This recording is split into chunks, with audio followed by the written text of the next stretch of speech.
Hello everyone and welcome back to our channel. Low CTR means wasted impressions and poor quality score. CTR means click-through rates. And in today's video, I'll show you how to improve click-through rates in Google Ads 2026.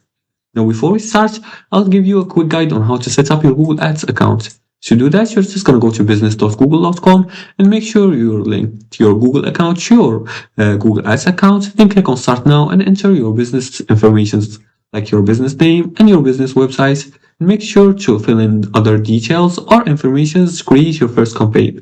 After that, let's go back to our topic and know about click-through rates. The first thing you want to do is write better headlines. You can use numbers, highlights, benefits, and include keywords.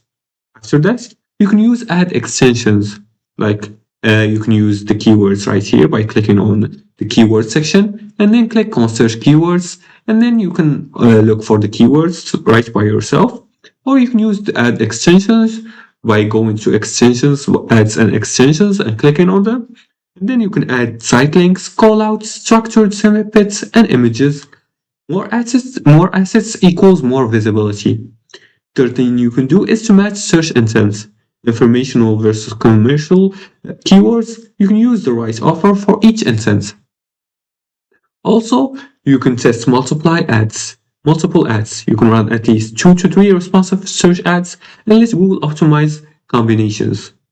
Also, make sure to use emotional triggers carefully and avoid generic wording. Review search terms and report quickly and weekly. And that's how you improve CTR in Google Ads 2026 and attract more qualified clicks. And this was it for today's tutorial. If you liked this video and found this helpful, please like and subscribe and leave comments below the video if you have further more questions about this topic. Thanks for watching and see you again in the next tutorial.